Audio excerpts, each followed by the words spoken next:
quickly, relatively quickly, you're going to start emptying that bag of skeletons. You're going to be kind of lifting the carpet and cleaning that stuff out of the shadow. And the more of that you do, what is left really is your innate, beautiful you. The spirit, the soul, the high mind, the whatever you want to call it, that is your core, starts to emerge.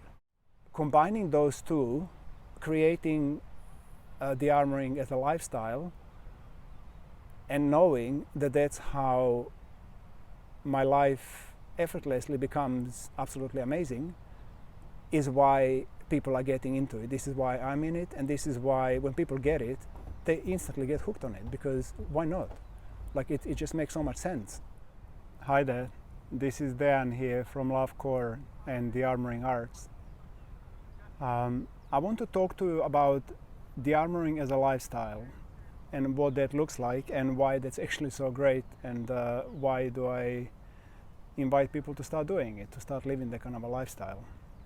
And then the second part is going to be explaining, once the Dearmouring becomes a lifestyle, how that actually creates your life the way it was designed to be, or how your subconscious, your internal programming, your high mind, if you like, creates the life that you were born to live in a very effortless and easy way, like without trying. So Dearmouring as a lifestyle is coming from the understanding that Dearmouring is not a technique. I mean, it's a set of techniques, but it's actually a way of looking at life. It's not kind of press here, press there, ABC, and then the transformation happens. It's looking at a totality of your humanness on all levels of your experience, your physical, your mental, your emotional, your dynamic, energetic, and spiritual. And then it's looking at what areas in your life don't work as well as you'd like them to work, what areas in your life don't work at all, what you would like to change, any traits of your character, any traits of your negative belief systems, or actually any belief systems. Anything that you want to transform, you can do through Dearmouring. So this is the power and the, not the power of Dearmouring, but actually it is. This is why Dearmouring is so amazing, because it takes the whole totality of your being, looks at it as one big unit, rather than just, let's say, you have a trauma from your mama, papa, or something kind of happened in your childhood and you just want to work on that. Or you had, I don't know, you were bullied as a kid in a school and you just want to work on that. So I think definition of AMA, I could sum it down to one sentence, which is anything that stands between me and my full mastery or my connection to God or my full manifestation as a spirit incarnate is AMA. So then Dearmouring is a process of bringing me closer to God, bringing me closer to my core truth, to my deepest, most intimate and real self. So the road is very long. This is not something that's going to happen in 3 months or in 3 years. It will take a very, very long time. And because of that understanding, Dearmouring by default actually has to become a lifestyle. Because if it's not a lifestyle, if it's something that you just do once and never again, or a few times and never again, the benefits are going to be limited.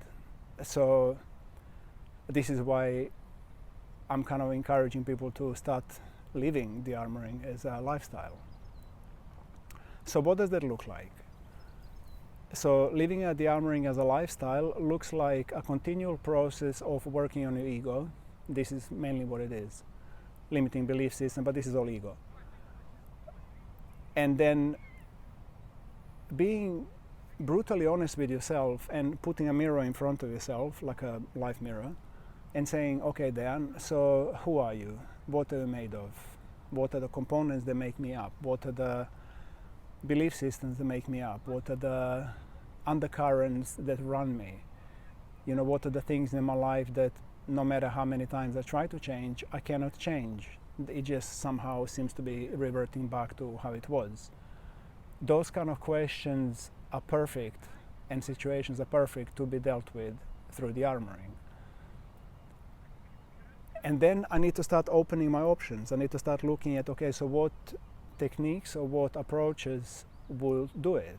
What can I do to transform those individual little bits of my life, or compartments, if you like, of my life, areas of my life. So some of those will be able to be dealt with through physical body work. Maybe I go and have a deep tissue massage or like a myofascial release. Maybe I have a good shiatsu, like a series of sessions, if there is something physically blocking me. Maybe I go and do some rebirthing session or breathwork sessions. Maybe I do like a series of 7 or 10 sessions, which is going to put me in touch with my emotion, with the dynamic body, with the energetic body. Is going to help me to soften that part of myself, and so the energy starts moving. Maybe I go and have a very good talk therapy and have some talk therapy sessions with a person who is skilled at words and cutting into the ego through cognitive gateways using words. Maybe I will find someone who works with energy and all sorts of energetic work, and I will just receive sessions on that level. So that really depends. There are myriad, many different ways, techniques that I can use to help me de-armor myself. And so how do I know that I've been de-armored, or that part of me has been de-armored? Well, it's pretty simple actually. De-armoring is very yes or no. There is no gray line. It's not like I'm working on myself on one part of my life and maybe sometime like 3 months or 3 years down the road I find the benefit. This is not de-armoring. De-armoring will happen pretty much instantaneously. As soon as, virtually within a breath or within a sentence or within like one session definitely, there will be a change. There will be a difference in the way I feel myself, feel my body, the way it moves, the way the energy runs through it. There will be a significant shift in my understanding of reality, of how things actually work and how I work and what makes me tick, what makes me work. There will be distinct, definite differences in, like, if you like, before and after. And so this is the beauty of the armoring, that it's grounded approach to working with oneself. It's not like wishful thinking, or maybe I'll just sit down and I'll just do 3 ohms and then I'll imagine something and then maybe something will change. This is not it. This is not deep enough. It doesn't cut deep enough into my subconscious mind. So the thing is that the beauty of working with the armoring is that it works with the cause, with the root cause of whatever I want to shift, whatever I want to transform. And that is never in a conscious mind. It's always in the subconscious mind. It's the deep layers of myself. You see, the thing with the way we work is that whatever is in my subconscious mind, the patterns, the hidden, that's why we call it shadow work as well. The stuff that's not in my conscious perception, if you like, runs like on automatic pilot. We are creatures of inertia. We are inert. Things happen habitually. Something became a habit many years ago and it's still ongoingly happening. The reason it's happening is because my subconscious mind is making it happen without my conscious input. And so the armoring, first part of the armoring is recognizing the patterns that run me. Then it's dealing with those patterns, the actual root cause of the pattern in a number of ways, which I mentioned earlier. And then looking at the difference, how am I actually, is my life different? It has to be different. It has to be more free. It has to be open. It has to be, if it's not, then the job is not done. Then I need to go back and do it again, or cut even deeper into my subconscious mind. So the armoring as a lifestyle, as you can gather, it's becoming ongoing, effortless, not effortless, but it just happens. Things happen. I go through my life and now I find out I have a problem with money. Somehow I don't manage to have enough, and then I think, okay, now let's start looking at that. So it's almost like find another box and start opening it up, unpacking it deeper and deeper, and then I seek help of a practitioner that can help me, guide me in that particular area of life. So, and this is also where we come to another beauty of it. Within our school, the Dearmouring Arts, we are creating like quite a big community. For the last 8-9 years, we have hundreds and hundreds of people in Europe, pretty much in every country, who complete their trainings and who now support each other. They create little like support groups and de-armor each other, help each other. So that's amazing. So Dearmouring as a lifestyle, it's not only helping me to catalyze myself within the limits of my own life, but it's also actually introducing me to other people and creating community, we call it family, of people who are committed to similar lifestyle, similar kind of way of working with themselves. So the Dearmouring as a lifestyle, what else can I tell you about it? It takes commitment. It really takes commitment. Like, it's not for everybody. Only people who, I mean, it is for everybody, but whoever embarks on that journey is gonna be a person who recognizes the value of integration, the value of discovering the depth of the being, discovering who they truly are. And the reason I say it's not for everybody is because it will take some time, and for me equally so. I mean, I actually embarked on that journey in my mid-30s, really. Before then it was like training in different fields and kind of having ideas, but I didn't really get it. So person has to come to a point of kind of having enough of their life. Like, is this really what I was born to live? Is this it? Is there nothing more to life than that? That's kind of, then you're ready to embark on a journey of Dearmouring as a lifestyle, because it will be a continual, like, you sort out one issue or one aspect of your life, and then one day it's like ta-da, and you sit in the benefit of it. It's like, wow, this is amazing, like eyes open, energy running. It's like, whoa, I feel alive. And then you look at your life and think, what about this, or what about that? So it's kind of little by little, you almost like get hooked on the work that you do on yourself, on your life. And that's where it becomes a lifestyle, because it's not just, you don't just have one session, you actually have 100 or 200 or 300 sessions of this type and that type, and through the years, obviously. And so that brings me to how that actually creates your life. And if we see our life as a sum total of our subconscious patterns that run us, so before I become conscious, I'm unconscious, and most people unfortunately are. They're like robots, human robots, like one button pressed, there is a reaction, emotional, like knee-jerk reaction, and somebody reacts. That's not conscious, that's unconscious. It comes from, if you press the right button, the person will react. And there are a number of examples of that in everybody's life. So this is the unconscious living. And so we can say that while a person is living this unconscious life, we are victim of circumstance. We are victim of our own subconscious mind. We are victim of our own programming, whatever that is, positive or negative. That basically is like a robot, one-way street. And then also we are victim of karma. Karma is an interesting one. Whether we believe it or not believe in it, that's really none here, nor here, nor there. What is there is that we can recognize situations in our lives where we just kind of get pushed into it, and so how did I end up here again? Or how did I didn't want that, I didn't create that, I didn't ask for it, it's just like it happened. And then you have to deal with it. Well, that's most likely karmic stuff. So that's another layer of armor that we carry, that we're born with, and that we have to work through. We don't have to live it, but we have to make it conscious. And by making it conscious, we come through it, we complete it. So our life is created, run by, and lived on an automatic pilot, pretty much. A large part of our life is totally automatic. Who we choose to make friends with, who are our partners, who are business partners, what kind of work we do. Really, if you cut deep enough and if you're honest enough, you're gonna find out that this is all patterns. You created it, but subconsciously, not really consciously. Some things consciously, but I invite you, like, don't trust anything I say here, don't believe me. Go and test it and look at yourself, take that mirror that I was talking about, look at it honestly, and really start asking yourself some questions and give answers, like real stuff that touches the core of your being. And then perhaps you find truth in what I'm saying, or perhaps you don't, but that's totally okay. I'm open to debating. What I'm saying is not a gospel, it's just the wisdom or experience that I carry in my life and that I see in other people.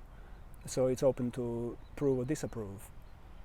So what I'm saying is that unless we become conscious, we are run by our subconscious patterns. So everything that happens in our life is kind of out of our control. So I'm not living the life that I was born to live, or that I could live, or that I would like to live, because these subconscious patterns, these negative belief systems, and all sorts of stuff, baggage that I carry, this huge bag of the skeletons in a closet, all that is armor, and all that is creating my life. Sneakily, unconsciously, 24 hours a day, non-stop, whether I'm asleep or whether I'm awake, it's just happening.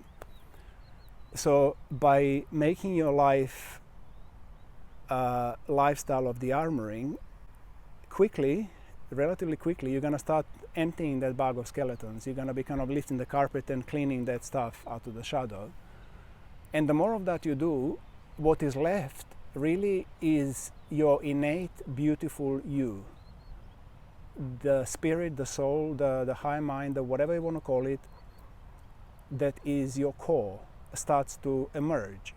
So we're always that. We're always this amazing, we are spirit in body, come on, we are incredible. However, we put layers upon layers like an onion skin of this armor, of these belief systems, of these experiences that kind of color our life. Skeletons in a closet, basically. And so the more of those, that onion skin that you remove, your inner beauty, your inner self, your inner aligned to your center, aligned to, knows exactly who you are, because it's you. It knows why you were born. It knows what kind of lifestyle you want to have. All you have to do is just give it opportunity to shine, give it an opportunity to actually take a fresh breath and say, okay, now I'm in charge, let's go and do this, because I want to do it.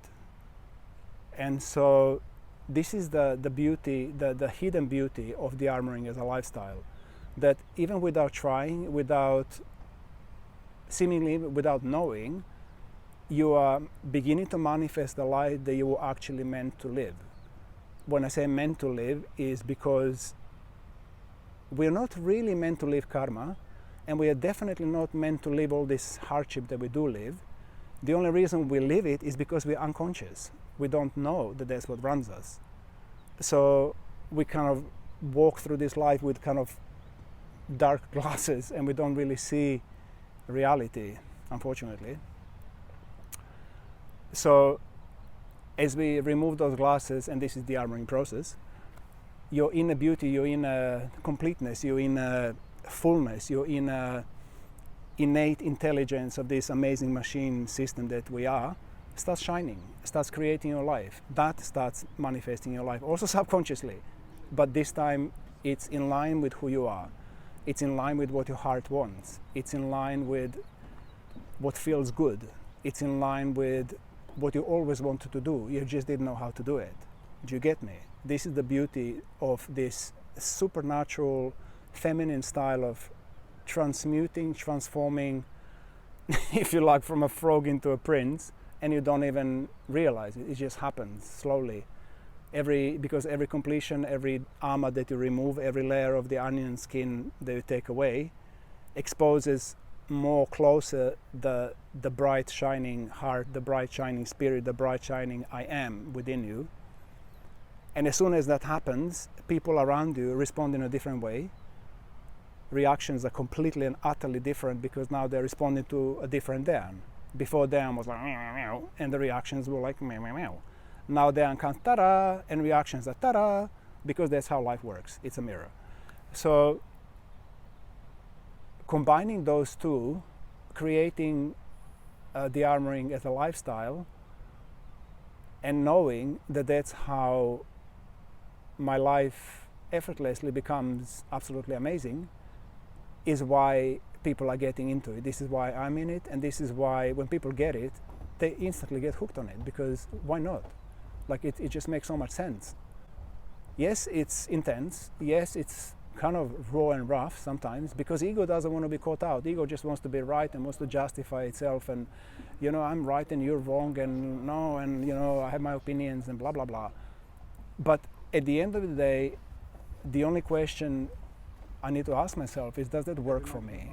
Am I really happy? I don't have to change, and there is nothing wrong with this side or the other side. Nothing wrong and nothing good. Things just are. But does that work for me? Is this the life that I want to live? If it is, voila, live it, and Dearmouring not needed, because that's my choice. I want to live whatever I live. That's great. But if it isn't, if that kind of doesn't really feel good in your life, or that situation you really don't really want to relive again, then you start realizing that, hang on a second, Dearmouring as a lifestyle starts smelling good, starts actually be very attractive option in life, because it is. It works, it's simple, it's not easy, and it's the hardest thing you'll ever do, working with your ego, you know. And then when we talk about ego is great. Ego is a good thing. I mean, it's amazing. It just needs to be put in its place. That's the thing with ego. It's like ego is a child of a higher self, if you like. It's a little toddler in a toy box, in a sandbox full of toys, and it's just like throwing the toys out of the pram and making dramas and throwing, you know, that's ego. It's not wrong. It just doesn't know how to be alive. It doesn't know its place under the sun. And so our journey to adulthood, I mean real adulthood, which is to total alignment to I am, is a growing up process. It's working with ego to educate yourself and it, to get to know it. Once you get to know your ego, once you get to know your shadow, it stops being this scary monster that kind of gets you when you're not expecting from the shadow, and creates havoc in your life. It becomes something like, oh, here you go again. Ah, okay, hello my old friend. Let's not do it this way, let's do it that way. So yeah, working with ego is really it. It's fascinating. So voila, I think I'm kind of running empty right now, so I hope this was useful. If you have any comments, questions, if you want to talk about it, write a comment, ask me a question, and I'll shoot another video. But until that point, I wish you all the best. Ciao for now.